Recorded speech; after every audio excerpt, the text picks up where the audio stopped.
Alhamdulillahirabbil alamin. Assalatu wassalamu ala asrofil anbiya'i wal mursalin wa ala alihi wa sahbihi ajmain. Amma ba'du.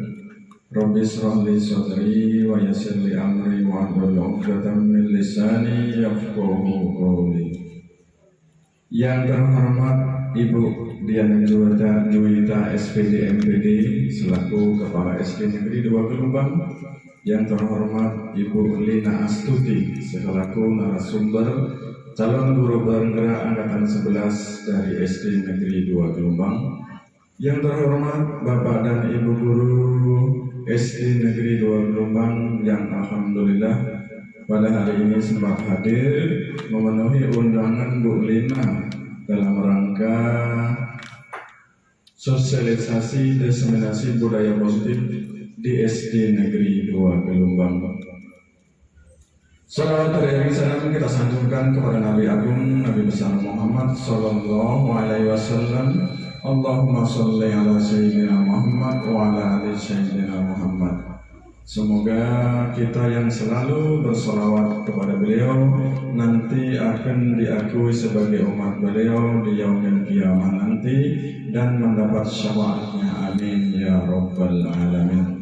Bapak Ibu hadirin yang saya hormati, perkenankan saya Tasbihul Khairi sebagai moderator dalam acara diseminasi budaya positif di Sekolah SD Negeri 2 Gelombang oleh Ibu Lina Astuti SPD CGP Angkatan 11 SD Negeri 2 Gelombang. Bapak Ibu hadirin yang saya hormati, marilah kita buka acara ini dengan sama-sama membaca basmalah. Bismillahirrahmanirrahim. Dilanjutkan sambutan Kepala SD Negeri 2 Gelombang. Dalam ini langsung akan disampaikan oleh Ibu Diana Juwita SPD MPD. Kepada beliau disilakan.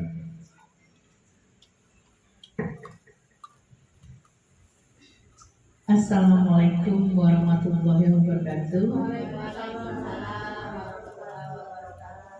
Yang terhormat Ibu Lina Astuti sebagai narasumber hari ini berpakaian baik tentang diseminasi budaya positif di sekolah SD 2 Gelombang. Yang terhormat Bapak Ibu guru yang ada di ruangan ini, puji dan syukur kepada Allah Subhanahu wa Ta'ala yang mana hari ini kita dapat berkumpul bersama di ruang PKG SDN 2 Gelombang dalam keadaan sehat walafiat. Amin ya rabbal alamin. Yang pertama yang saya sampaikan, terima kasih banyak kepada narasumber yang mana hari ini bisa berbagi praktek baik kita.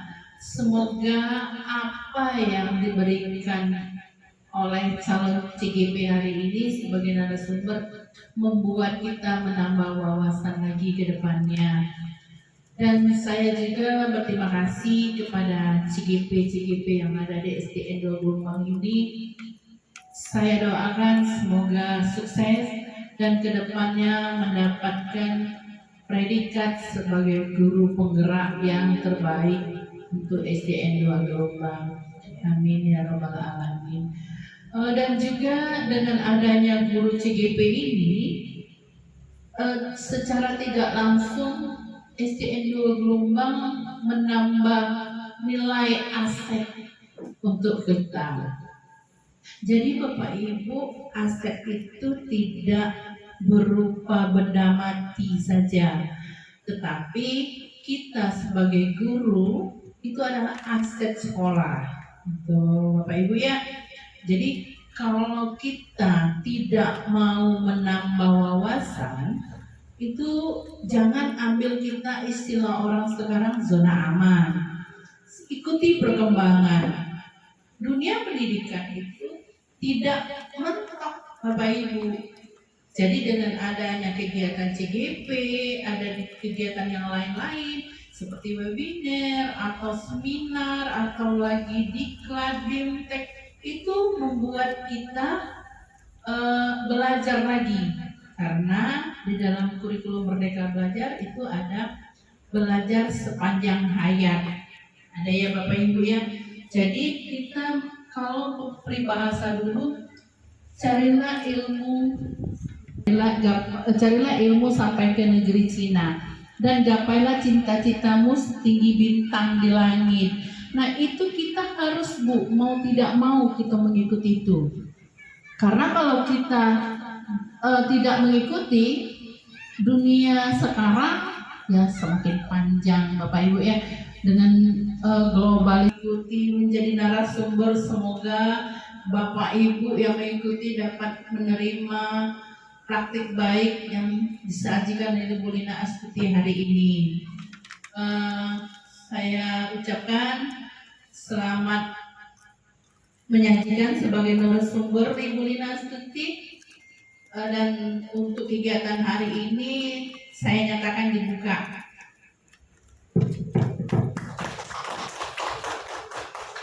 Terima kasih. Saya tutup dengan wabillahi taufiq wal hidayah. Wassalamualaikum warahmatullahi wabarakatuh.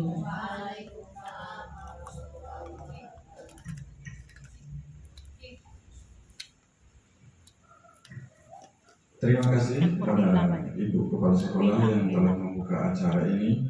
Acara selanjutnya yaitu penyampaian materi diseminasi budaya positif di sekolah SD Negeri 2 Gelombang oleh Ibu Lina Astuti SPD, calon guru penggerak Angkatan 11 Kabupaten Muara ini yang berasal dari SD Negeri 2 Gelombang. Kepada Ibu Lina Astuti disilakan. Kirinan ya.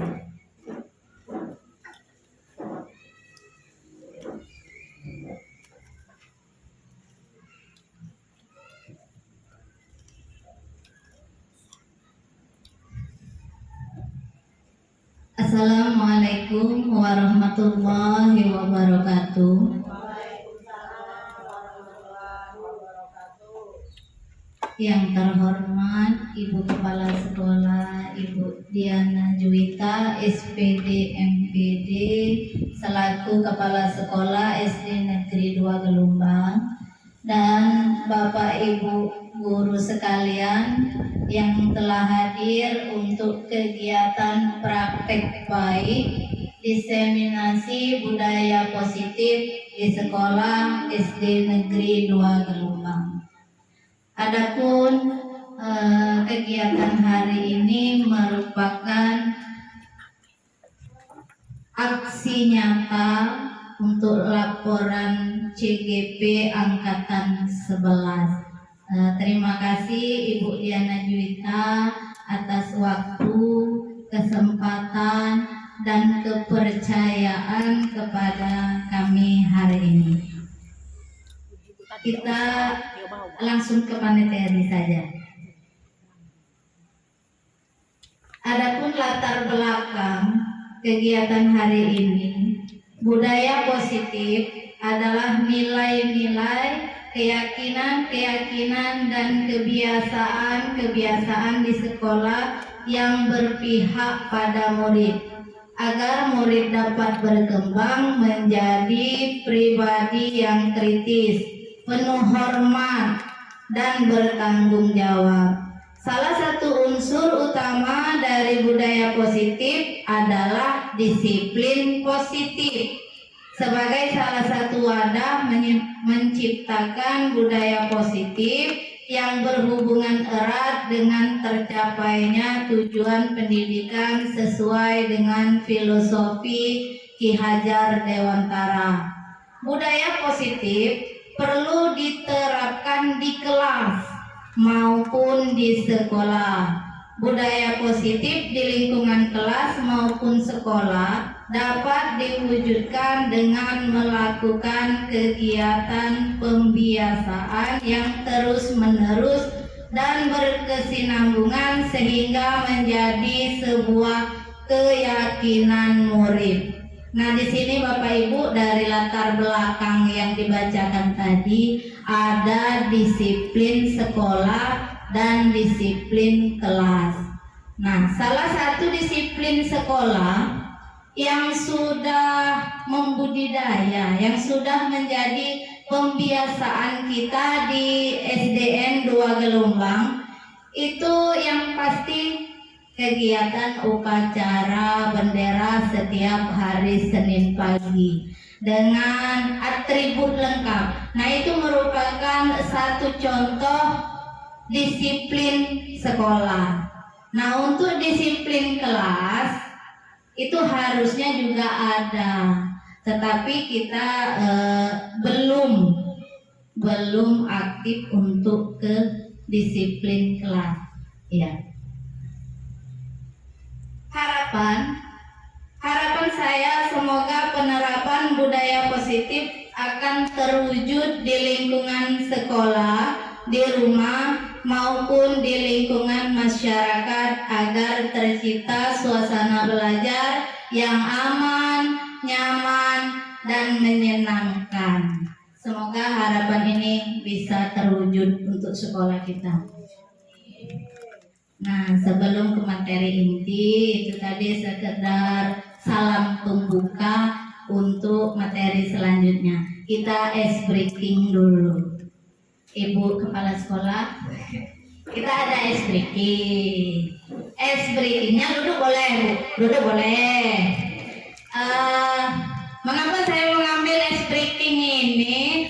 Karena saya lihat guru SDN 2 Gelombang ini hobi bernyanyi. Jadi ice breaking kita hari ini menyambung lagu.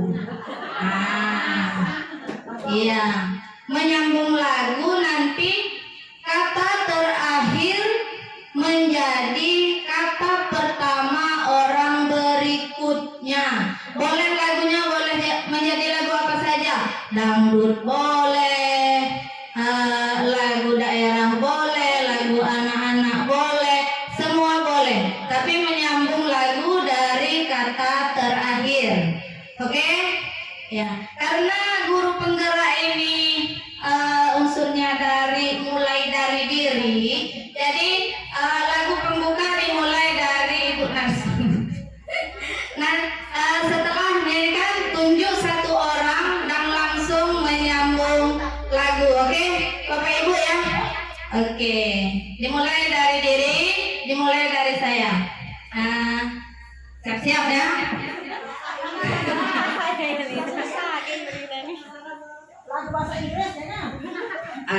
Itu tergantung dengan yang menyambung ya nanti.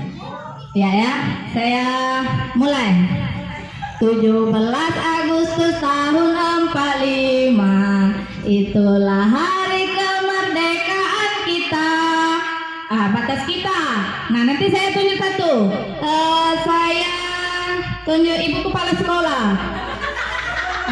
Nyambung lagu dari kata terakhir kita. Boleh minimal 2 baris, minimal 2 baris. Lagu yang sama baris. Boleh lagu lain. Diawali dengan kata kita. Jadi apa itu lagu? Bersambung. Misalnya diambil tangan. Kita. Jadi lagu apa? Kita.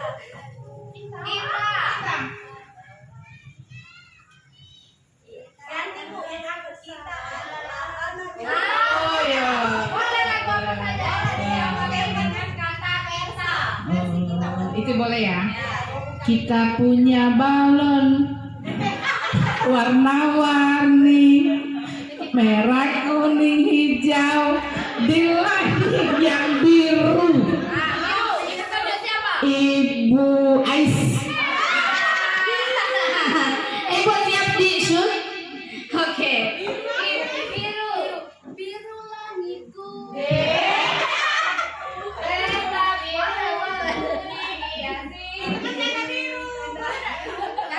lain. Semua harus dapat giliran.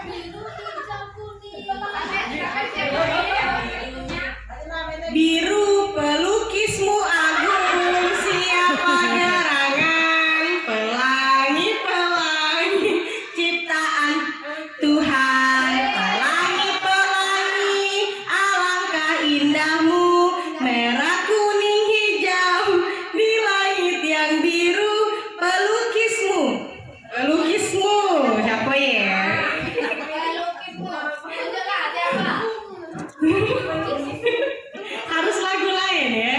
Bunda Epi, Be.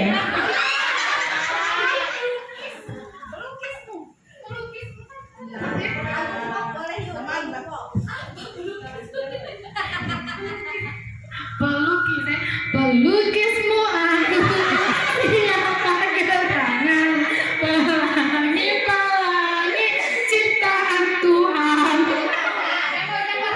Ibu Ainun.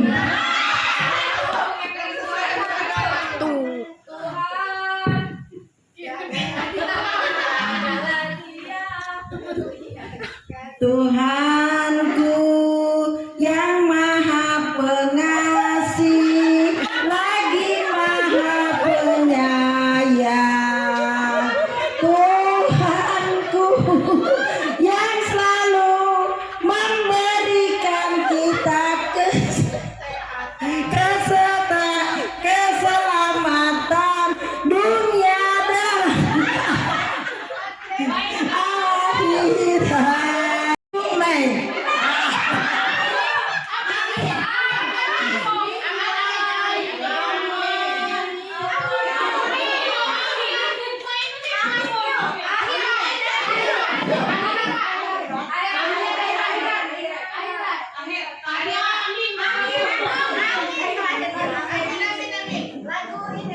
Amin, amin. Aku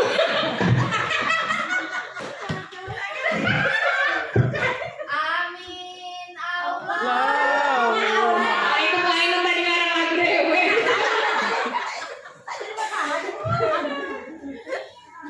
Amin, amin. Aku sayang ibu.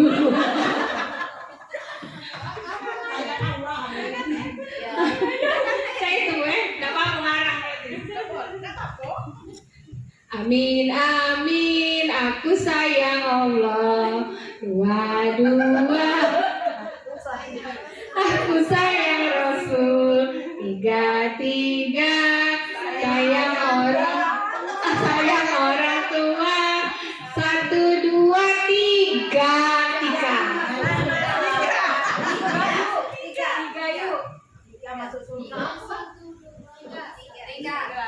Ai angka semua ini.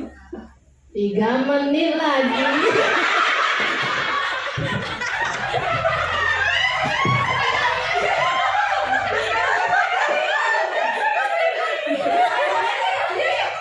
Tiga menit lagi dia mau datang ke jemputku.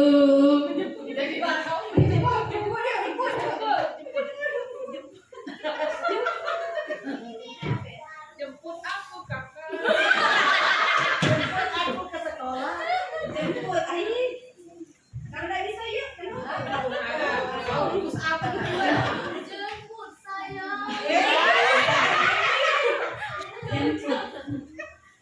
Ayo lah jadi apa Jangan pas lagu kita tetap yang kita. Ayo bisa yuk.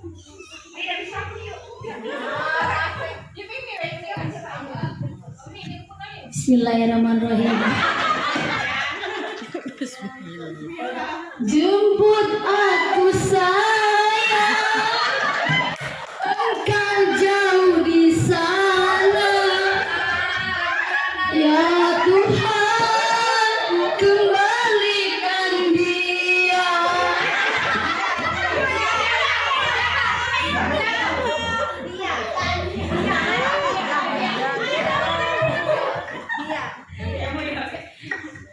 Dia.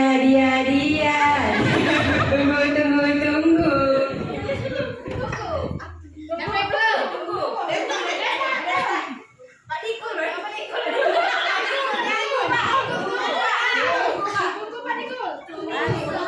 Tunggu apa ya? Jadi berapa nyawa ini? Para nama yang nyambung.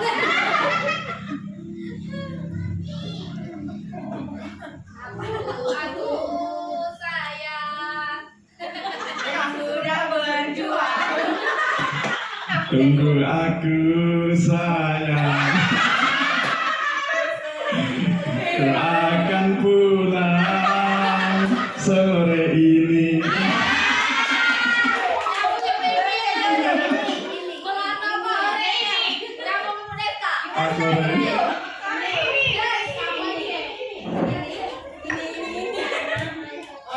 Ini kan namanya cinta, ini kan cinta, cinta pada jumpa pertama.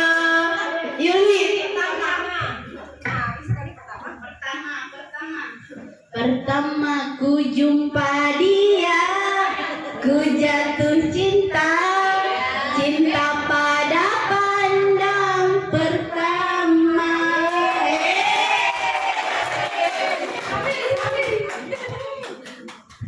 Oke, habis breaking. Terima kasih. Langsung kan ya? Ya, kita lanjut materinya. Nah, ini ada 6 sub bahasan yang akan kita bahas hari ini. Yang pertama, disiplin positif dan nilai kebijakan universal. Yang kedua, teori motivasi, hukuman dan penghargaan serta restitusi. Ketiga, keyakinan kelas. Keempat, kebutuhan dasar manusia. 5, posisi kontrol. Dan yang terakhir, segitiga restitusi. Selanjutnya langsung ke pokok bahasan pertama, yaitu disiplin positif dan nilai-nilai kebajikan universal. Ada teori kontrol dari Dr. William Glasser. Ilusi guru mengontrol murid. Pada dasarnya, kita tidak dapat memaksa murid untuk berbuat sesuatu jikalau murid tersebut memilih untuk tidak melakukannya. Jadi kalau dia Ibu Listeri tadi kan, aku tidak bisa ada murid itu, aku udah baca Bu. Nah, kita tidak bisa memaksa murid yang tidak bisa. Walaupun tampaknya guru sedang mengontrol perilaku murid, hal demikian terjadi karena murid sedang mengizinkan dirinya dikontrol. Nah, jadi tugas kita sebagai guru, jikalau Anda anak yang tidak mau melakukannya tadi, baru balik ke kita sebagai guru untuk mengontrol keadaan siswa supaya dia mau, seperti itu ya. Saat itu bentuk kontrol guru menjadi kebutuhan dasar yang dipilih murid tersebut. Teori kontrol menyatakan bahwa semua perilaku memiliki tujuan, bahkan terhadap perilaku yang tidak disukai. Jadi apapun yang dilakukan murid di kelas, baik itu kita nilai sebagai kelakuan yang kurang bagus, tetapi itu bagi murid kita, dia mempunyai tujuan mengapa dia melakukan hal tersebut. Yang kedua itu ilusi bahwa suatu penguatan positif, efektif, dan bermanfaat. Penguatan positif atau bujukan adalah bentuk-bentuk kontrol. Segala usaha untuk mempengaruhi murid agar mengulangi suatu perilaku tertentu adalah suatu usaha untuk mengontrol murid. Dalam jangka waktu tertentu, kemungkinan murid tersebut akan menyadarinya dan mencoba untuk menolak bujukan kita, atau bisa jadi murid tersebut menjadi tergantung pada pendapat sang guru untuk berusaha. Jadi setelah kita mengontrol murid, baru murid tadi mempunyai pilihan untuk tetap tidak melakukannya atau melakukannya dengan kontrol dari sang guru. Ilusi bahwa kritik dan membuat orang merasa bersalah dapat menguatkan karakter. Menggunakan kritik dan rasa bersalah untuk mengontrol murid menuju pada identitas gagal.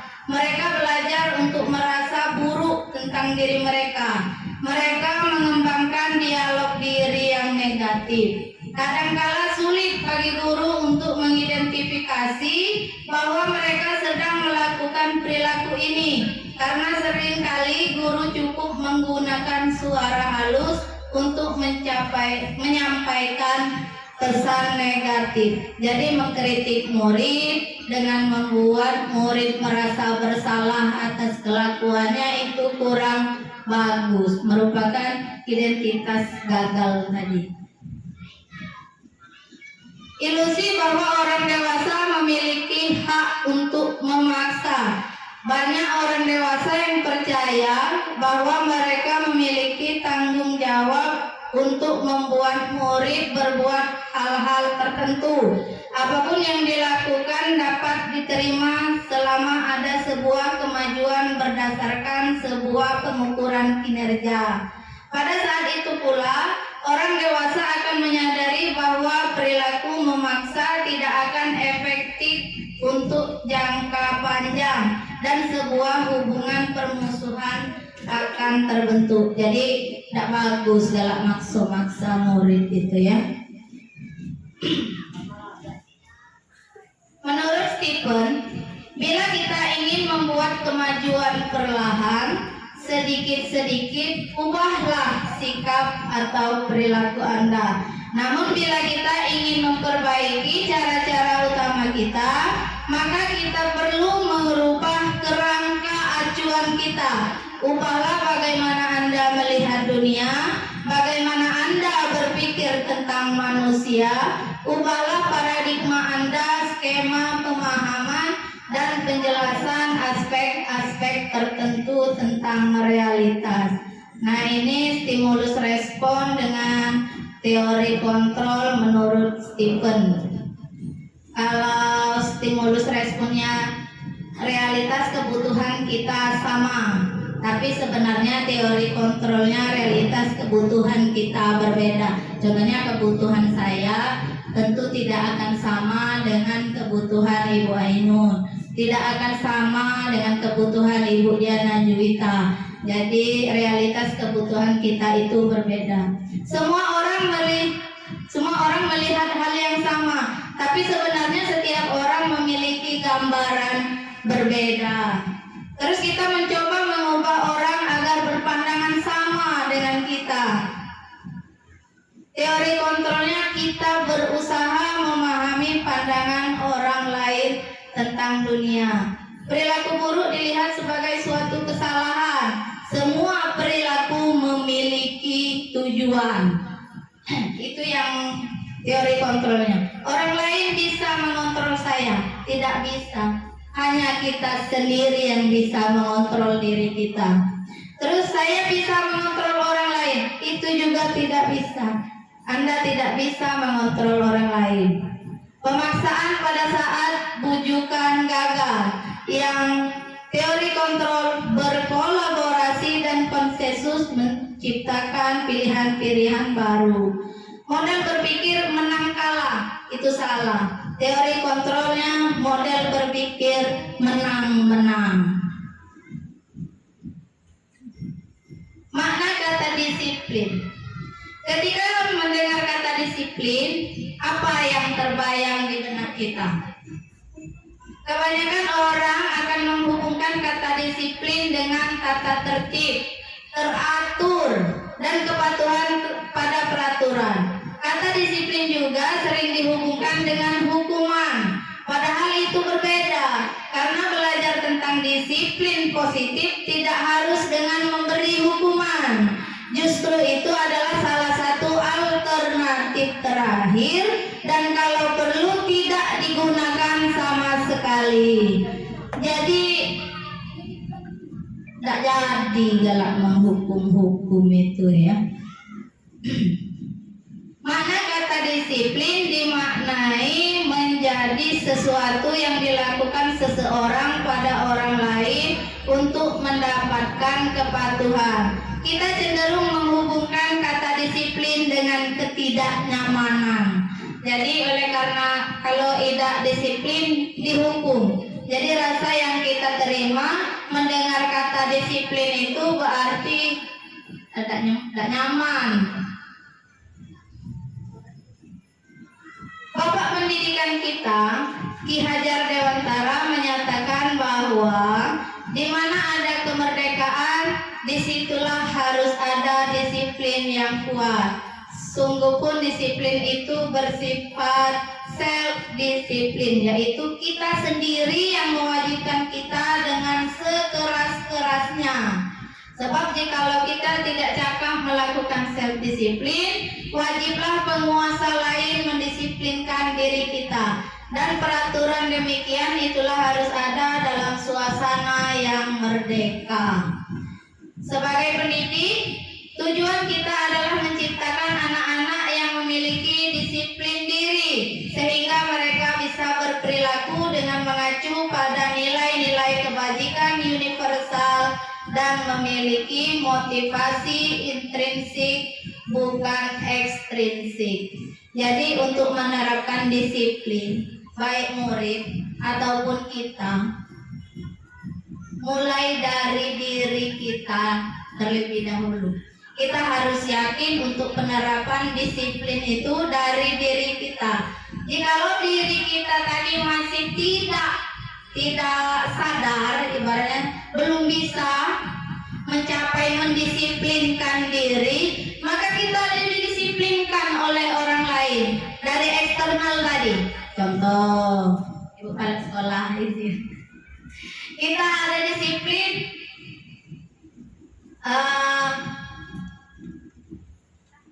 Guru datang jam 7 harus ada di sekolah. Nah, kalau dimulai dari diri, kita sendiri yakin jam 7 berarti aku harus ada di sekolah. Masih terlambat tulang ini contohnya. Masih terlambat tulang jam 7 masih di rumah, setengah 8 dari dulu. Nah, dorongan untuk bisa kita mencapai kata disiplin itu didorong oleh pihak eksternal. Kenapa belum datang jam 7, terlambat pulang. Nah, untuk mencapai kedisiplinan itu ialah kita harus yakin dimulai dari diri kita sendiri. Ini merupakan nilai-nilai kebijakan universal. Banyak ya. Ini beberapanya saja. Peduli, keterus-terangan, rajin, keberanian, kesantunan, integritas. Bisa dibantu Ibu Evi untuk membacakan nilai-nilai kebajikan.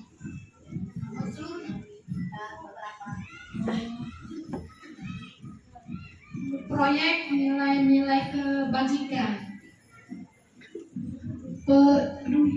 Peduli, rajin, integritas, rasa hormat.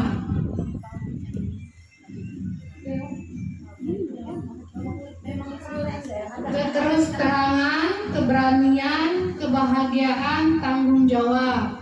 Kebersihan, kesantunan, keadilan, pengabdian. Komitmen, kreatif, baik hati, bijaksana. Oke, lanjutkan Ibu apa tadi? Dari mana? Ibu Aisyah dibantu peduli belas kasih. Mana? Dari Belas kasih. balas kasih, semangat, kesetiaan, bersyukur, percaya diri, kedermawanan, berprinsip, toleransi, balas kasih, kejujuran, bersahaja, percaya, bertujuan, dermawan, keteraturan, lurus hati, tenggang rasa, harga diri, kedamaian, ketegasan, gotong royong, rendah hati, keteguhan hati, pengertian. Iya, terima kasih. Nah, itu beberapa nilai-nilai kebajikan. Dengan memahami dan menerapkan nilai-nilai kebajikan ini, kita dapat berperan aktif aktif dalam menciptakan budaya positif yang berpihak pada murid dan memperkuat karakter pendidikan. Kita lanjut yang kedua, teori motivasi, hukuman, dan penghargaan. Ada 3 motivasi hukuman dan penghargaan. Yang pertama itu untuk menghindari ketidaknyamanan dan hukuman. Ini adalah tingkat terendah dari motivasi perilaku manusia. Biasanya orang yang motivasi perilakunya untuk menghindari hukuman atau ketidaknyamanan akan bertanya, apa yang akan terjadi apabila saya tidak melakukannya? Sebenarnya mereka sedang menghindari permasalahan yang mungkin muncul dan berpengaruh pada mereka secara fisik, psikologis, maupun tidak terpenuhinya kebutuhan mereka bila mereka tidak melakukan tindakan tersebut. Motivasi ini bersifat eksternal. Nah, itu Bapak Ibu ya, untuk menghindari ketidaknyamanan atau hukuman. Terus untuk menghindari ketidaknyamanan, ini adalah tingkat sudah ya. Oh ya ini ya.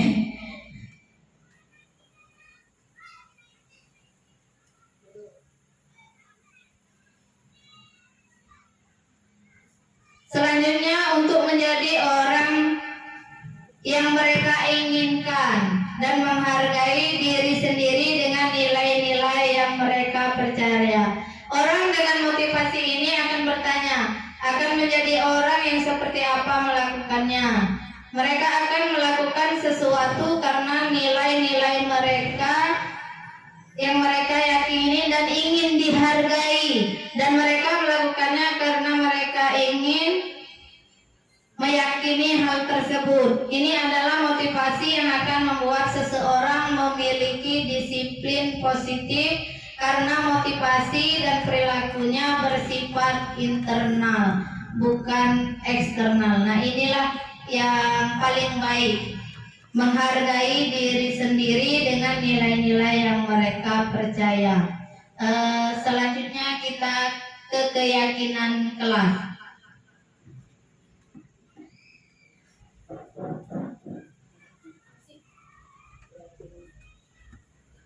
Selanjutnya keyakinan kelas.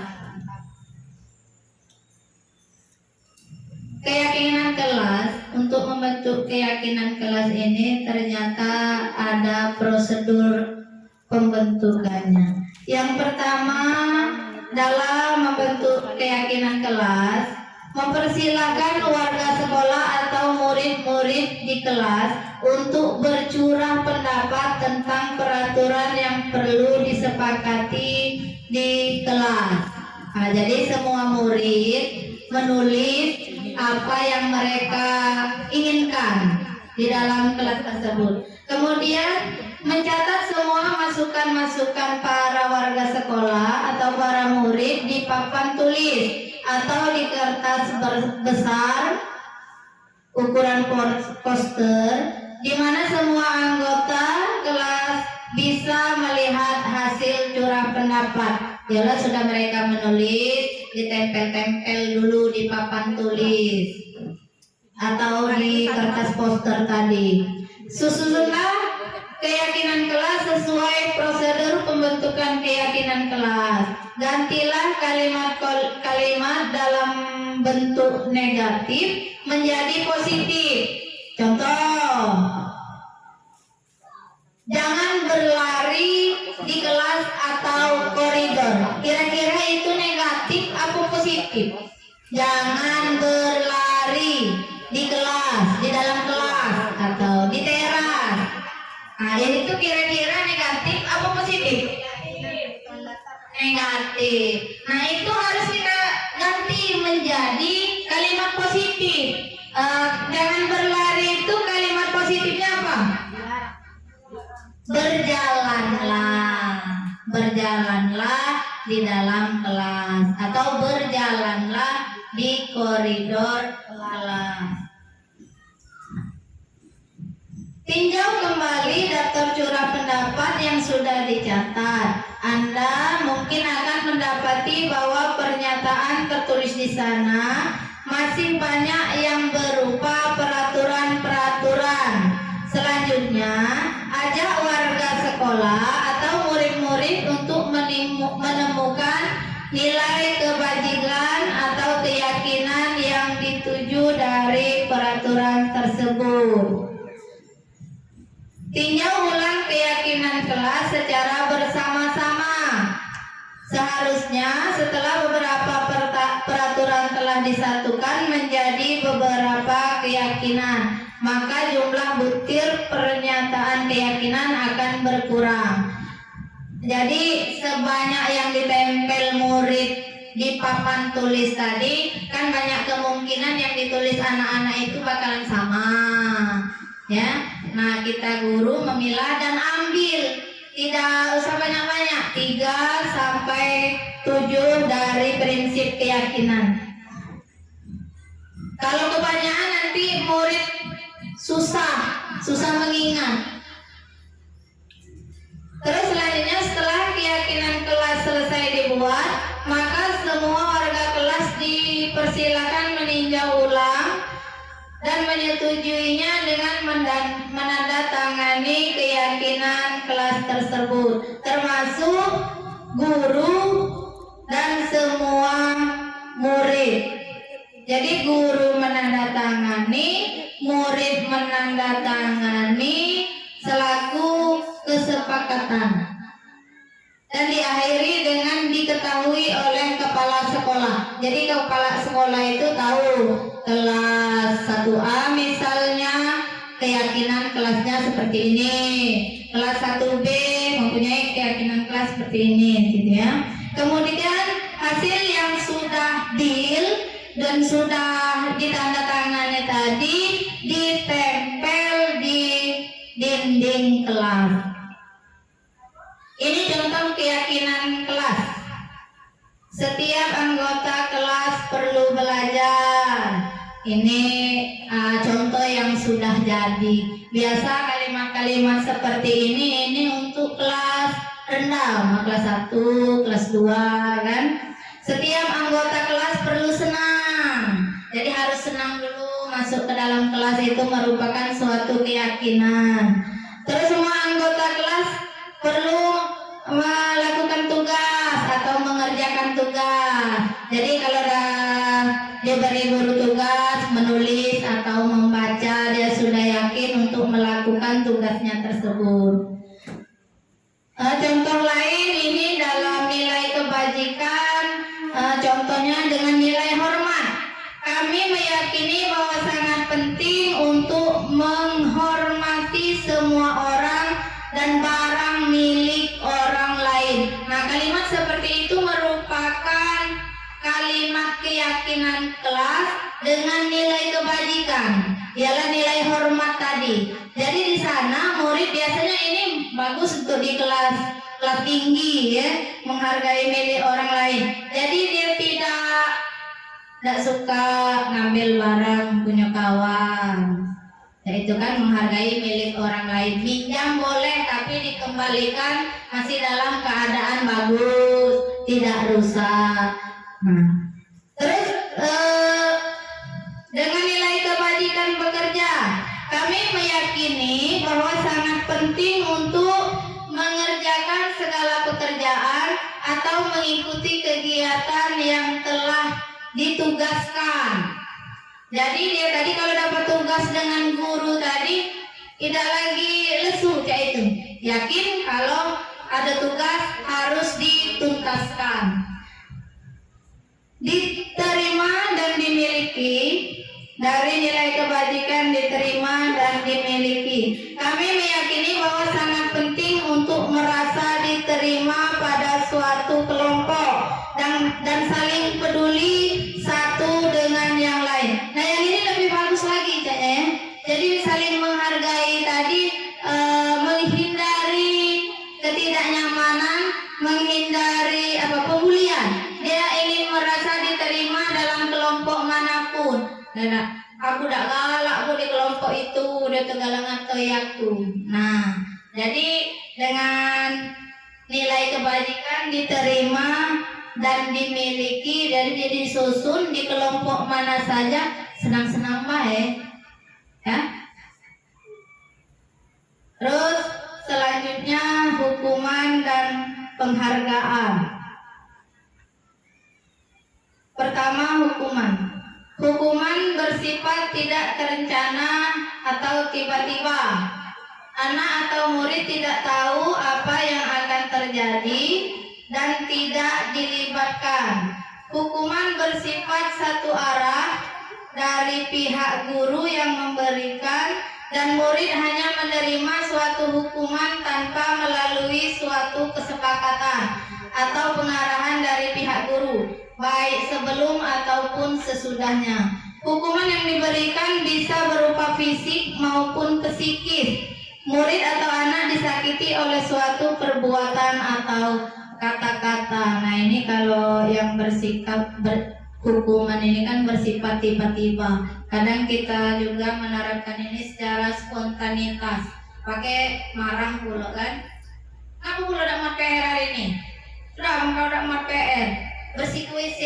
Nah, itu suatu hukuman. Jadi murid juga melakukan dengan terpaksa dan biasanya kecil hati mendidik kita ya, sudah dihukumi. Konsekuensi. Disiplin dalam bentuk konsekuensi sudah terencana atau sudah disepakati, sudah dibahas dan disetujui oleh murid dan guru. Umumnya bentuk-bentuk konsekuensi dibuat oleh guru dan murid sudah mengetahui sebelumnya konsekuensi yang akan diterima bila ada pelanggaran.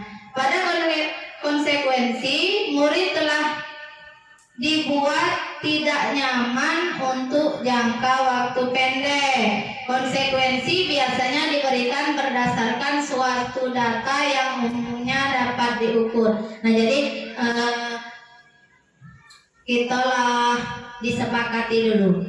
Jika tidak 3 kali tidak mau PR, apa nanti kita dilarang apa dia di dalam kelas, atau harus membuat PR double, nulis dalam bentuk pembelajaran, itulah konsekuensinya. Penghargaan. Saat kita berulang kali menjanjikan hadiah kepada anak-anak agar berperilaku bertanggung jawab, atau kepada seorang murid agar mempelajari sesuatu hal yang baru, atau kepada seorang karyawan agar melakukan pekerjaan yang berkualitas, kita sedang berasumsi mereka tidak dapat melakukannya atau mereka tidak akan memilih untuk melakukannya. Alfikon mengemukakan baik penghargaan maupun hukuman adalah cara-cara menentukan potensi untuk pembelajaran yang sesungguhnya. Menurut Kohn, secara ideal tindakan belajar itu sendiri adalah penghargaan sesungguhnya. Jadi melakukan sesuatu pekerjaan karena mengharapkan suatu penghargaan di akhirnya itu kurang bagus. Kalau apresiasi boleh. Nah, untuk memberikan apresiasi itu di saat kita proses dalam pembelajaran itu sendiri. Kuis. Untuk kuis silakan buka HP masing-masing, masuk ke quizzes.com.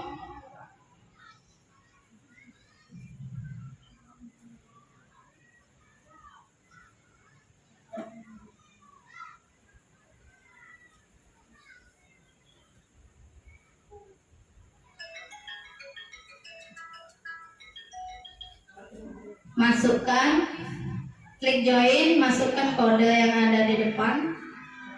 Quizzes.com.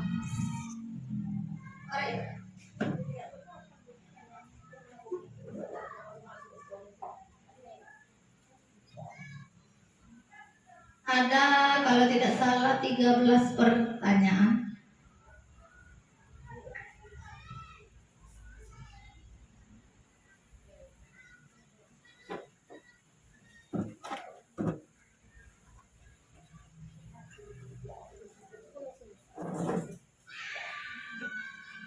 3 peserta sudah masuk. Maitri, Icul, Ais, Miminda Fajar Lisa,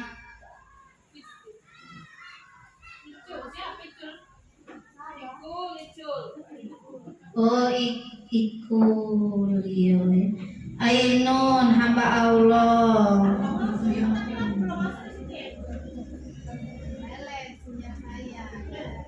Baru 6. Isa hamba Allah. Ibu Anesta,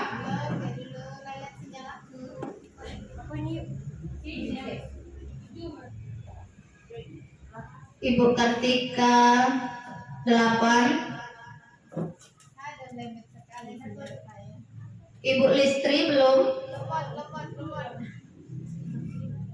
Masih ditunggu.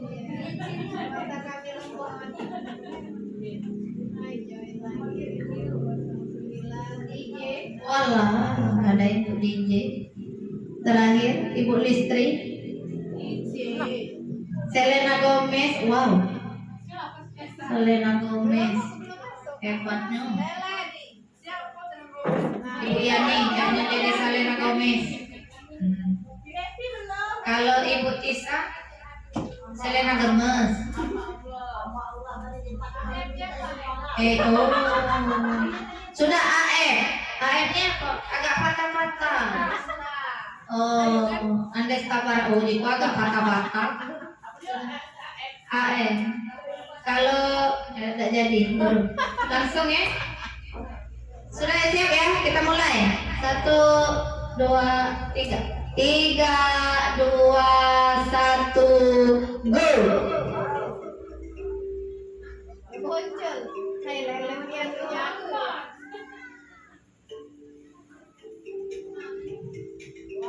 Iya, dipegang oleh Ibu Lele Elsi, lanjut disusul Ibu Metri pada nomor urut 2, Ibu Ainun pada nomor 3, naik disusul oleh Ikul, Kartika menyalip Ibu Elsi, Ibu Ais ada di nomor urut 2, Ibu Metri langsung.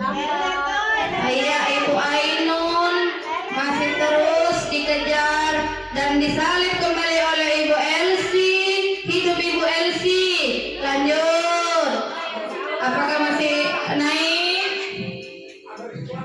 Ada iklan. Macam mana dia? Pecah ada iklan. Listri Sunanti.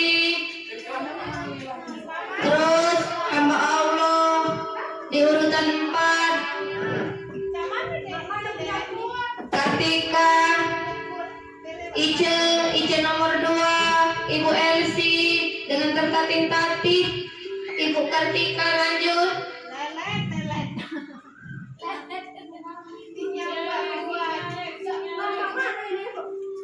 Itu pakainya kurang kencang kali ya. Ya, Ibu Elsi naik kembali. Baru sama nomor 3. Ibu Kartika di urutan pertama, disusul Ibu Elsi pada urutan kedua, Ibu Metri langsung dikejar oleh Ibu Ainun dengan nomor urut 1. Ibu Kartika tidak rela dengan Bu Ainun, langsung naik ke nomor 1 oleh Ibu Kartika.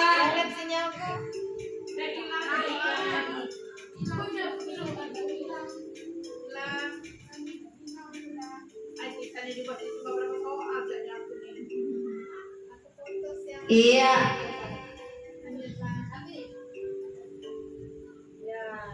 Habis. Kita tunggu siapa yang peringkat pertama. Masih belum ya? Ibu Elsi dengan Ibu Kartika susul menyusul. Ikul, cepat jangan mau kalah. Ada di nomor urut 3 dan turun kembali ke 4. 13. Ibu DJ tidak kelihatan namanya, sepertinya tertinggal jauh. Hamba Allah di urutan 3. Selena Gomez naik menjadi yang kedua.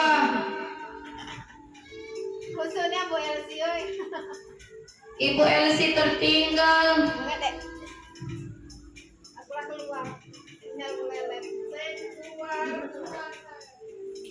Iya, hamba Allah. Ibu Elsie, ayo naik Ibu Elsie.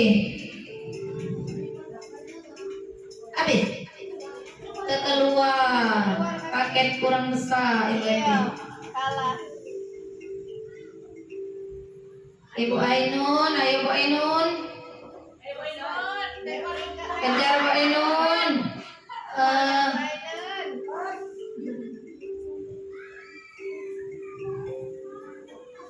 Sudah? Selesai?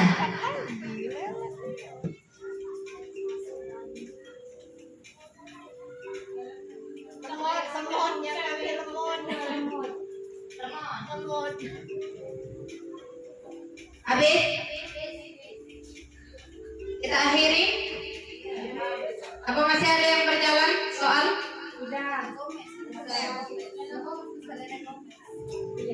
Sudah? Wah, Selena Gomez. Kita lihat dulu akhir dari segalanya. Apa benar Ibu Selena Gomez?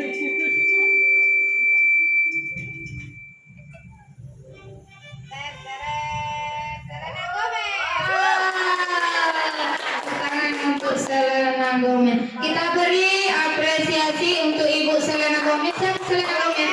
Oh, saya ada apresiasi dalam bentuk tepuk keren ya. Kita ikuti tepuk keren. Nanti kalau saya bilang tepuk keren, bersama-sama arahkan jari Anda ke Ibu Selena Gomez dengan kata-kata wow, keren. Wow, wow, keren. Wow, keren. Wow, wow, keren. Ada iha di belakang. Oke? Ya, kita beri tepukan mudah kan?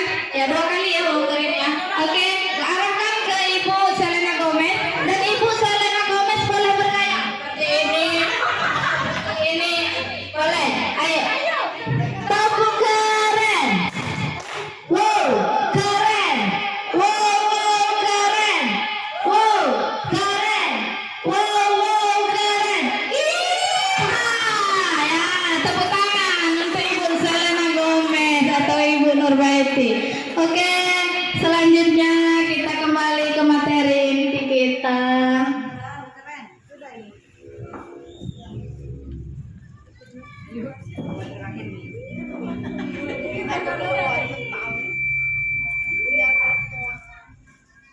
Kebutuhan dasar manusia.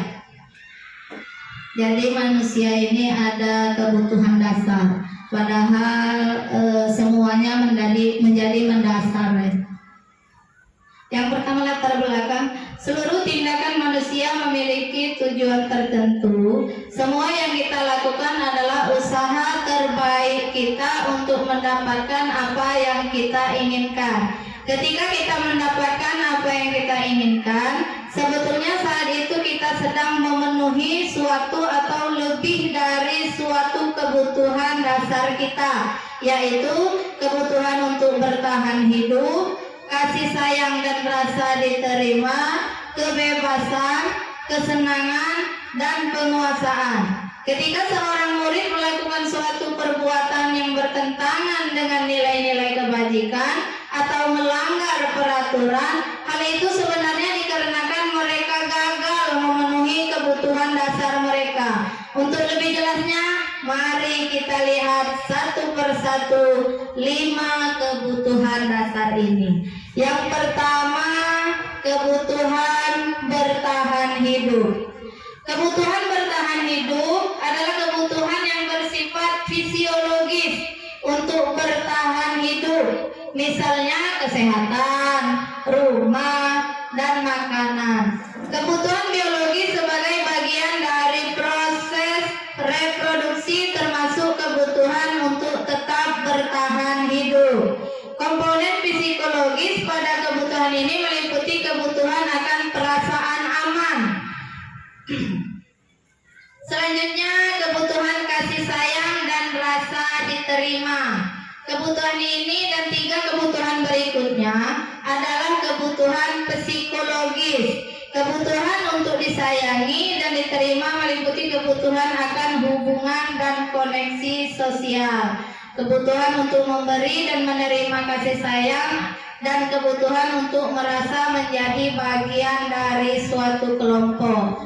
Anak-anak yang memiliki kebutuhan dasar kasih sayang dan rasa diterima yang tinggi biasanya ingin disukai dan diterima oleh lingkungannya. Jadi kalau kita ada murid galak yang dikit-dikit marah ke guru, "Bu, aku ini Bu, ada yang buka botol minum ya, aku nak dengan ibu itu nih bulok dipilihnya." Sebenarnya kita harus mengetahui latar belakang anak mereka itu bisa karena disebabkan mereka butuh kasih sayang dan rasa diterima tadi. Yang kedua, penguasaan atau pengakuan atas kemampuan. Kebutuhan ini berhubungan dengan kekuatan untuk mencapai sesuatu, menjadi kompeten, menjadi terampil, diakui atas prestasi dan keterampilan kita, didengarkan dan memiliki rasa harga diri. Kebutuhan ini meliputi keinginan untuk dianggap berharga, bisa membuat perbedaan, bisa membuat pencapaian, kompeten, diakui, dihormati. Ini meliputi self-esteem dan keinginan untuk meninggalkan pengaruh. Dia ucap, pokoknya aku yang baik, baiklah, aku yang kaca, bentuk penguasaan.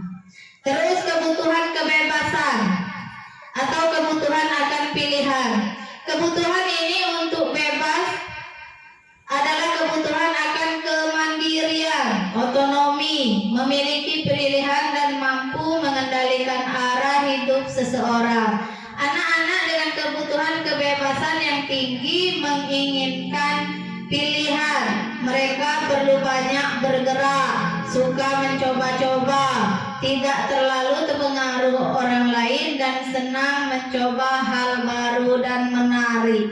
Anak yang menginginkan kebutuhan kebebasan ini biasanya yang cak kita temui pada hari ada galak diomongin. Masih besoknya itulah kan. Jangan naik-naik pohon di situ. Besoknya masih juga bergantung. Berarti anak tersebut anak yang memiliki kebutuhan untuk kebebasan. Kemudian kebutuhan untuk merasa senang. Kebutuhan akan kesenangan adalah kebutuhan untuk mencari kesenangan, bermain dan tertawa. Anak-anak dengan kebutuhan dasar kesenangan yang tinggi biasanya ingin menikmati apa yang dilakukan. Mereka juga bisa berkonsentrasi tinggi saat mengerjakan hal yang disenangi. Mereka suka permainan dan suka mengoleksi barang, suka bergurau, suka melucu, dan juga menggemaskan. Bahkan saat mereka bertingkah laku buruk, mereka masih terlihat lucu. Nah, itu kebutuhan untuk merasa senang. Itu demikian 5 kebutuhan dasar manusia. Selanjutnya, restitusi 5 posisi kontrol. Selesai materi ini kita nanti ada kuis satu macam lagi setelah 5 posisi kontrol. Ya. Latar belakangnya dalam Diane Gosen dalam bukunya mengemukakan bahwa guru perlu meninjau kembali penerapan disiplin di dalam ruang-ruang kelas mereka selama ini. Apakah telah efektif? Apakah berpusat? Maksudnya itu berpusat pada murid, memerdekakan dan memandirikan murid. Bagaimana dan mengapa?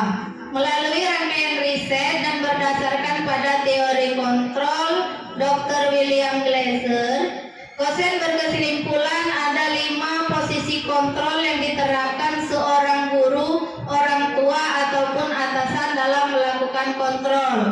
Kelima posisi kontrol tersebut adalah: pertama, penghukum; kedua, pembuat rasa bersalah; manajer. Pertama, penghukum dulu. Seorang penghukum bisa menggunakan hukuman fisik maupun verbal. Orang-orang yang menjalankan posisi penghukum senantiasa mengatakan bahwa sekolah memerlukan sistem atau alat yang dapat lebih menekan murid-murid lebih dalam lagi. Guru yang menerapkan posisi penghukum akan berkata, patuhi aturan saya, awas kalau tidak. Nah, itu biasa kalimat yang dipakai penghukum. Atau kamu nih selalu kayak salah. Nah, itu kalimat penghukum ya. Selalu, pasti selalu yang terakhir selesai. Nah, guru seperti ini senantiasa percaya hanya ada satu cara agar pembelajaran bisa berhasil, yaitu cara dia sebagai penghukum tadi. Nah, ini agak kurang bagus Bu ya, kalau kita mengambil posisi kontrol sebagai penghukum. Penghukum biasa memakai nada suara tinggi, bahasa tubuh dengan mata melotot, jari menunjuk-nunjuk atau menghenti. Hasilnya kemungkinan murid marah dan mendendam atau bersifat agresif. Bisa jadi sesudah kembali duduk, murid tersebut akan mencoret-coret bukunya atau meja tulisnya. Lebih buruk lagi, sepulang sekolah, murid melihat motor atau mobil bapak guru dan akan menggores kendaraan tersebut dengan baku. Jadi anak yang biasa dihukum itu cenderung mempunyai sifat pendendam. Tunggulah kau, Pak balik ini wadang. Nah, itu kalau kita suka menghukum anaknya. Yang kedua, membuat rasa bersalah. Pada posisi ini biasanya guru akan bersuara lebih lembut. Membuat rasa bersalah akan menggunakan keheningan yang membuat orang merasa tidak nyaman, merasa bersalah, merasa rendah diri. Kata-kata yang keluar dengan lembut akan seperti, ibu sangat kecewa sekali dengan kamu. Berapa kali ibu harus memberitahu kamu? Jadi anak tadi terdiam. Dia menjadi merasa sangat bersalah. Di posisi ini murid akan memiliki penilaian diri yang buruk tentang diri mereka sendiri. Mereka merasa tidak berharga dan telah mengecewakan orang-orang yang disayangi. Hasilnya, murid akan merasa bersalah telah mengecewakan ibu atau bapak gurunya. Murid akan merasa menjadi orang yang gagal dan tidak sanggup membahagiakan orang lain. Kadang-kala sikap seperti ini lebih berbahaya dari sikap penghukum, karena emosi akan tertanam rapat di dalam. Murid menahan perasaan, tidak seperti murid dengan guru penghukum, di mana murid bisa menumpahkan amarahnya walaupun dengan cara negatif. Murid tertekan, seperti tiba-tiba bisa meletus amarahnya dan bisa menyakiti diri sendiri atau orang lain. Jadi anak yang dibuat dengan merasa bersalah, makan hati menuju kita ya, dia menahan amarah. Justru yang menahan amarah itu bisa lebih berbahaya dengan yang sudah diberi sanksi penghukum tadi. Kalau penghukum dia dendam dan langsung menunjukkan perbuatan walaupun perbuatannya itu negatif. Tapi kalau anak yang dibuat dengan merasa bersalah, dipendamnya dulu. Nah, sewaktu-waktu orang yang amarah yang didendam itu bisa meledak ya, melebihi anak yang penghukum tadi. Yang ketiga, sebagai teman, guru pada posisi ini tidak akan menyakiti murid, namun akan tetap berupaya mengontrol murid melalui persuasi. Posisi teman pada guru bisa negatif ataupun positif. Positif di sini berupa hubungan baik yang terjalin antara guru dan murid. Guru di posisi teman menggunakan hubungan baik dan humor untuk mempengaruhi seseorang. Mereka akan berkata, Ayo nak, bantulah demi Bapak ya. Nah, kita membuat anak dalam posisi teman. Hal negatif dari posisi teman, apabila suatu saat guru tersebut tidak membantu, maka murid akan kecewa dan berkata, saya pikir Bapak atau Ibu teman saya. Murid merasa dikecewakan dan tidak mau lagi berusaha. Hal lain yang mungkin timbul adalah murid hanya bertindak untuk guru tertentu dan tidak untuk guru lainnya. Mereka akan tergantung pada guru tersebut. Jadi kita kalau menerapkan posisi teman ini membuat murid ketergantungan dengan kita. Semata-mata kita akan terus membantunya. Dia sudah merasa akrab dengan kita dan menjadi tergantung. Jadi kalau kita lagi tidak kantik, dia tidak galak. Dia menuju guru, satu guru tersebut saja. Terus yang keempat, posisi pemantau. Memantau berarti mengawasi. Pada saat kita mengawasi, kita bertanggung jawab atas perilaku orang-orang yang kita awasi. Posisi pemantau berdasarkan pada peraturan-peraturan dan konsekuensi. Dengan menggunakan sanksi atau konsekuensi, kita dapat memisahkan hubungan pribadi dengan murid sebagai seseorang yang menjalankan posisi pemantau. Pertanyaan yang diajukan seorang pemantau biasanya kita coba peraturannya apa, kita tanya kan ke anak itu seperti itu. Apa yang telah kamu lakukan? Kalau kamu melakukan itu, sanksi atau konsekuensinya apa? Nah, kita hanya memantau dan mengingatkan si anak. Posisi ini akan menggunakan stiker atau slip catatan. Bisa juga dengan daftar cek. Posisi pemantau sendiri berawal dari stimulus respon yang menunjukkan tanggung jawab guru dalam mengontrol murid. Nah, pada posisi pemantau biasanya nada suara terdengar datar, bahasa tubuh yang formal. Adik, tahukah kamu jam berapa kita memulai? Jadi datar saja. Tahu Pak? Gitu ya. Hasilnya murid memahami konsekuensi yang harus dijalankan karena telah melanggar salah satu peraturan sekolah. Guru tidak menunjukkan suatu emosi yang berlebihan, menjadi marah atau membuat merasa bersalah. Murid tetap dibuat tidak nyaman, yaitu dengan harus tinggal kelas pada waktu jam istirahat dan mengerjakan tugas. Yang terakhir, posisi manajer. Pada posisi manajer adalah posisi di mana guru berbuat sesuatu bersama dengan murid, mempersilahkan murid mempertanggungjawabkan perilakunya, mendukung murid agar dapat menemukan solusi atas permasalahannya sendiri. Kita cuma meyakinkan kepada anak dengan apa yang telah diperbuat dan bagaimana dia akan mempertanggungjawabkannya. Itu posisi manajer. Ya, kita kembali ke quizzes.com.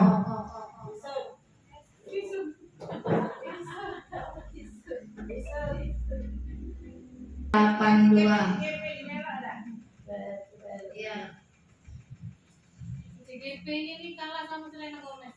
Mas Dikul jadi TK. Kita mulai ya. 3, 2, 1, go. Ya. Tunggu dulu. Iya, yang merah sepertinya itu salah jawab.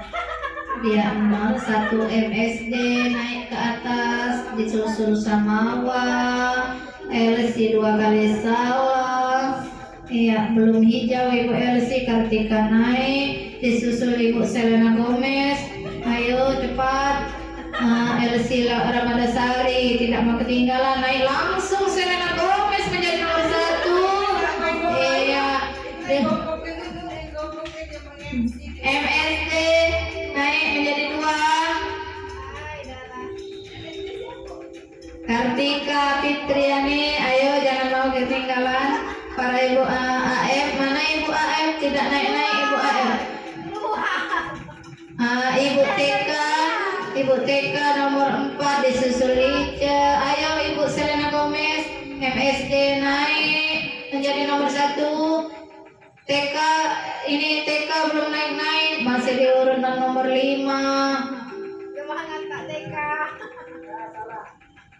Ayo ibu Ainun, ibu Kartika naik. TK menjadi nomor urut 3. MSD tidak mau ketinggalan. Iya, disalib oleh ibu Kartika. Ayo cepat.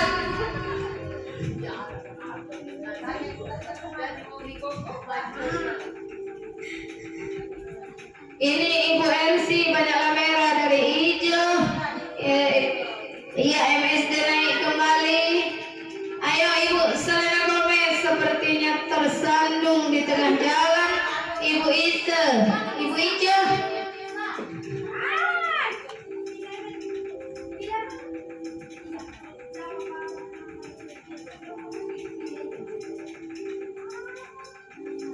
%46. Iya, ibu MSD.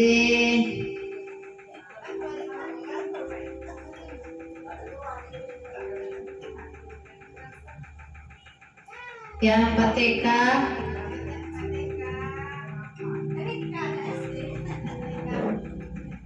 Selena Gomez, apakah yang kali ini masih dipegang oleh ibu Selena Gomez?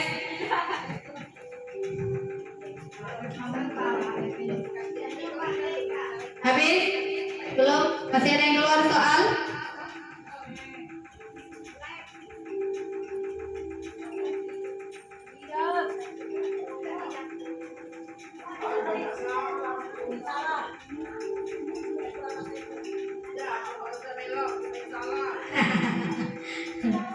Bagaimana? Wah, Bapak TK disalib oleh Ibu MSD.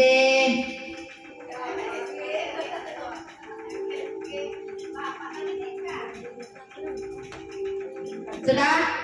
Sampai ke finish habis? Habis ya?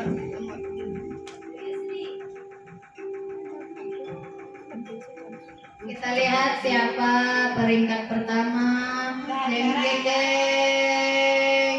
Iya, dipegang oleh Ibu MSD. Ayo kita beri tepukan, tepuk keren untuk Ibu MSD. Ibu MSD silakan berdiri dengan gaya yang aduhai sambil ditepuki keren oleh para rekan-rekannya. Tepuk keren. Wow, keren. Wow, keren. Wow, keren. Wow, keren. Iha.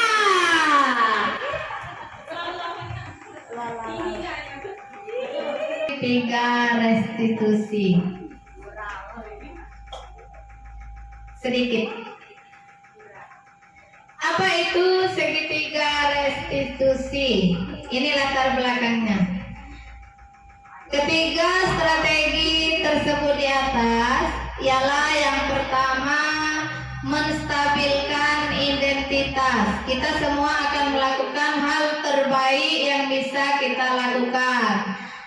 Yang berikutnya untuk sisi yang sebelah kiri itu validasi tindakan yang salah. Semua perilaku memiliki alasan. Yang terakhir yaitu menanyakan keyakinan. Kita semua memiliki motivasi internal.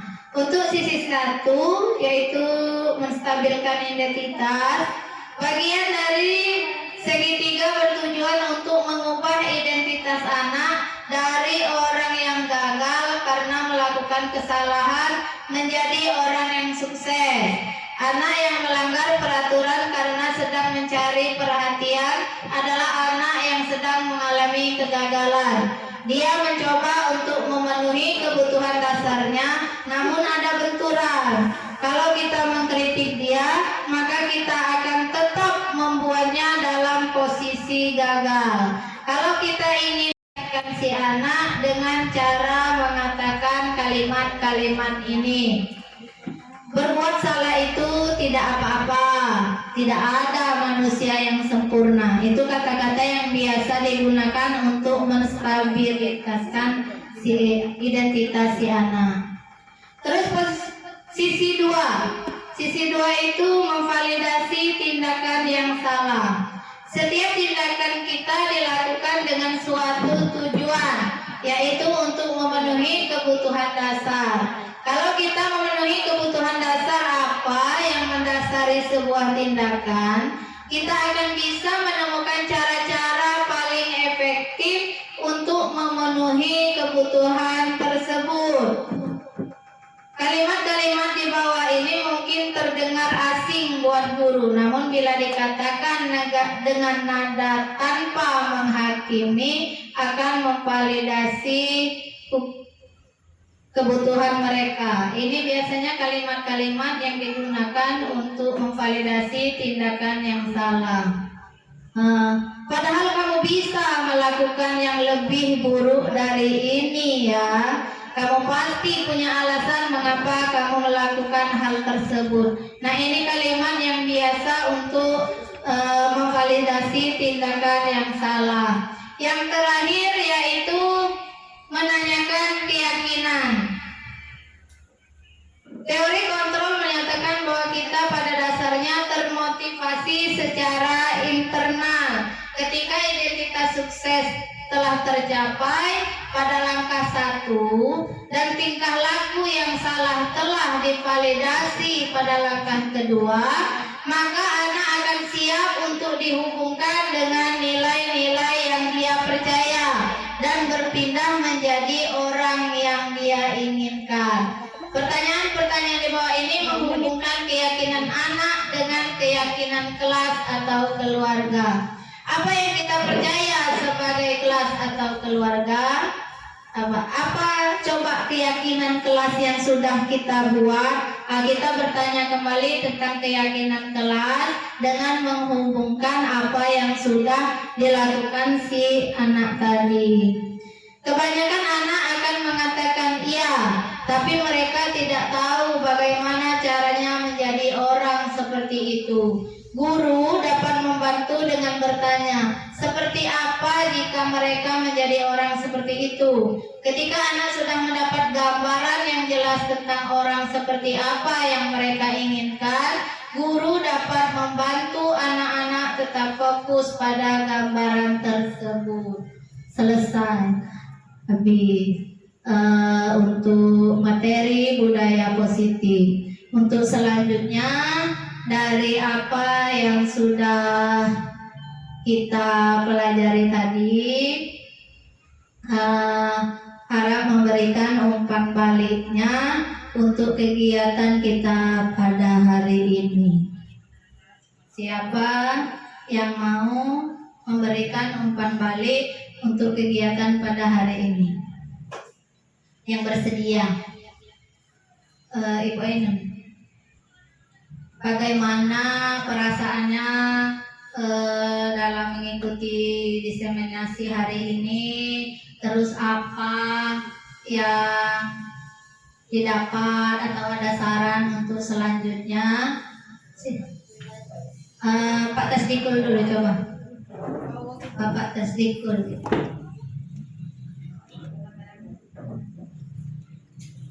Baiklah, saya akan memberikan umpan balik kepada kegiatan hari ini.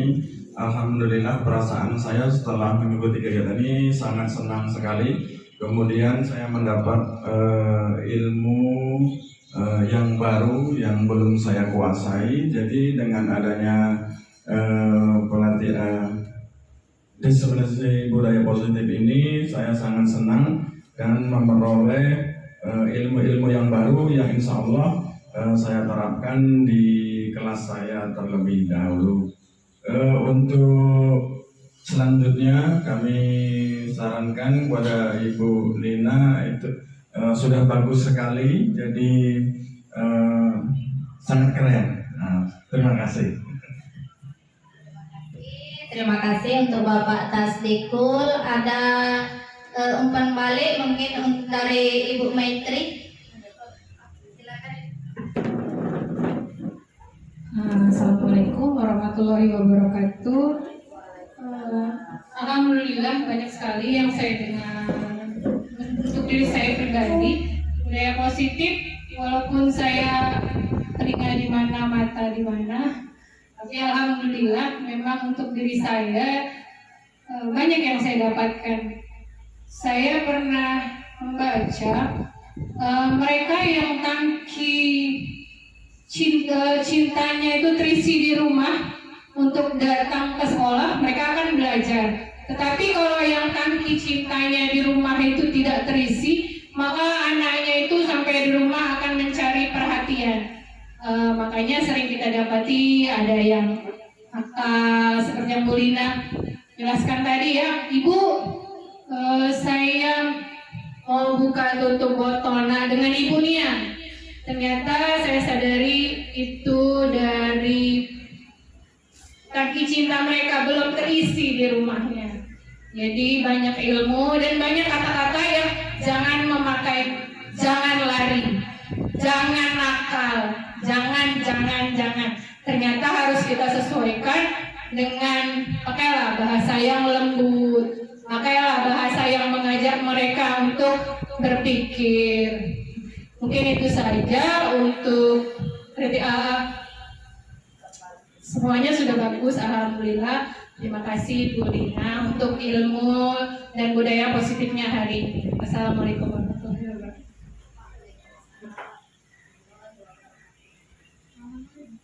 Terima kasih Ibu Maitri. Intinya kita harus membuat kalimat untuk yang lebih positif lagi untuk anak-anak kita. Ada yang ingin menambahkan lagi?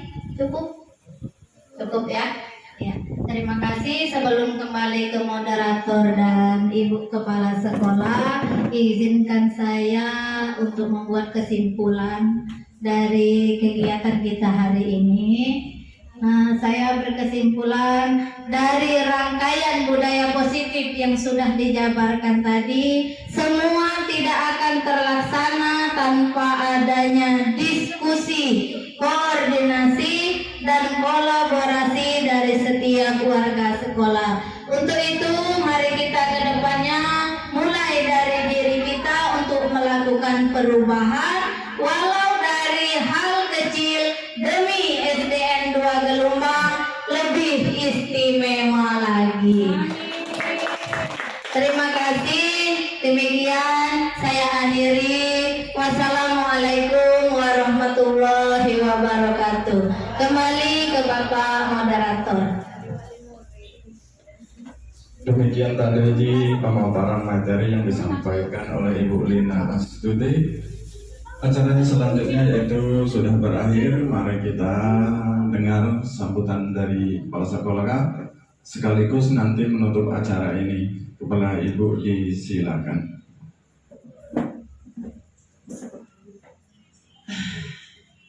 Ya, Bu Lina ya. Baik Bapak Ibu. Di sini saya mengikuti dari awal sampai akhir kegiatan ini. Ternyata banyak sekali ya kegunaannya yang positif yang harus kita lakukan di sekolah kita ini, terutama di kelas Bapak Ibu. Kata-kata yang kata Ibu Lina tadi, ada kata-kata yang jangan tolong dihilangkan dari kita ya, apalagi dari mulut kita sendiri. Kita mulai dari diri kita dulu, jangan dilarang, itu tidak boleh. Jadi pakailah kata-kata yang enak didengar oleh anak ya. Di situ saya dapati. Dan satu lagi, sebenarnya kasus tadi ada Bu Lina terjadi di guru kelas 6 gitu, yang kata-kata, aduh nak tolong ya, ibu lah capek ngelatih kamu nak, tak tolong argo ibu. Ada yang seperti itu. Berarti sebelum kita melaksanakan berbagai praktek baik, sebenarnya yang telah dijabarkan Ibu Lina tadi sudah pernah kita lakukan semua ya Bapak Ibu ya. di kelas ya, tetapi kita belum tahu maknanya seperti itu. Karena kita ini alhamdulillah dengan adanya kurikulum Merdeka Belajar, dengan adanya Berpraktik Baik, semua yang yang disajikan oleh narasumber itu semua pernah kita lakukan. Pasti Bapak Ibu ada di dalam hati Bapak Ibu, oh aku pernah itu melakukan itu. Oh iya, aku pernah juga dapat masalah seperti itu. Pasti seperti itu kan Bapak Ibu? Ada di dalam hati Bapak Ibu. Dan juga ada juga yang Bapak Ibu kesepakatan kelas. Tadi kata Ibu Lina kita belum ya melaksanakan kesepakatan kelas. Nah Bapak Ibu, dengan adanya CGP ini kita sudah mulai lagi belajar di kelas.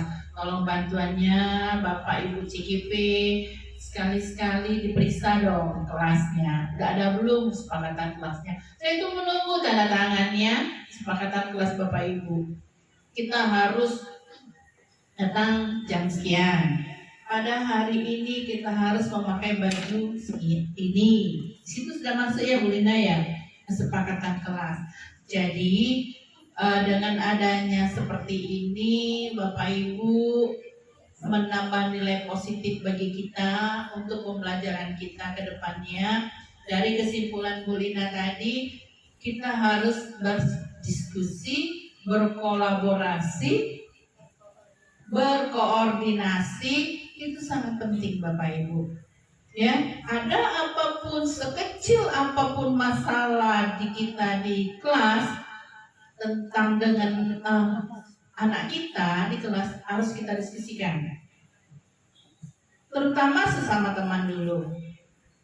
Tidak bisa lagi baru kita minta dengan kepala sekolah, Bu seperti apa aku ini, sudah saya kerjakan seperti ini anak-anak ini. Nah itu namanya kita berdiskusi sehingga kita mendapatkan hasil yang baik Bapak Ibu. Dan juga menghukum, tadi kata Ibu Lina ya, tidak boleh ya Bu Lina ya, menghukum. Jadi jangan sampai, saya sudah sarankan ke Bapak Ibu waktu kita rapat, kita tidak boleh mengambil hak anak. Itu pernah kan? Karena sekolah kita adalah sekolah ramah anak Bapak Ibu dan sekolah karakter. Jadi kalau menghukum anak, kata Ibu Lina tadi masuk itu tidak boleh yang bersih ke WC. Karena waktu saat kita membersihkan WC anak itu jam hak anak untuk belajar sudah kita ambil. Itu tidak boleh Bapak Ibu. Jadi hukumlah kata Bu Lina tadi ada ya. Bu Lina jelaskan tadi. Sekilas Bu Lina bukan saya ini. Jadi karena mic-nya tuh besar, langsung dia masuk. Kalau mic-nya kecil mungkin mental di telinga saya. Jadi karena yang besar, jadi ini. Jadi hari ini saya ucapkan dengan Ibu Lina Astuti the best. Wah keren hari ini ya. No. Saya tunggu CGP yang 3 ya. Itu jadi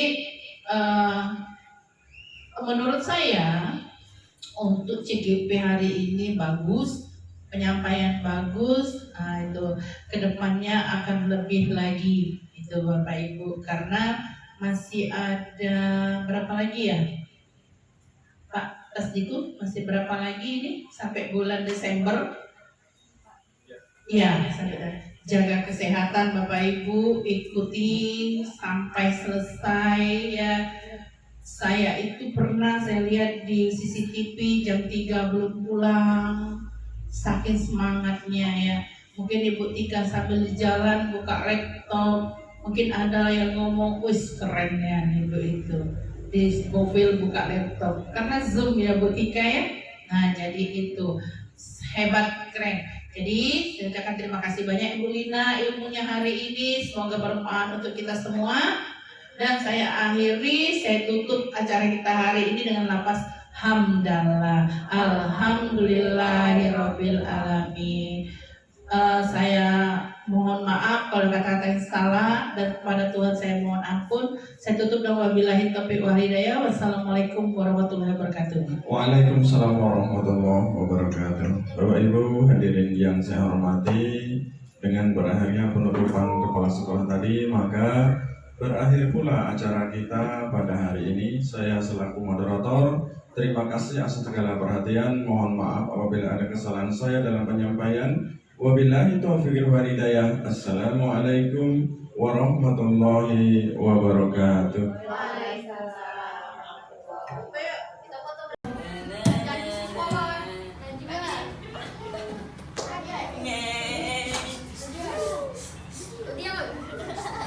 Tidak boleh makan dalam kelas. Nah,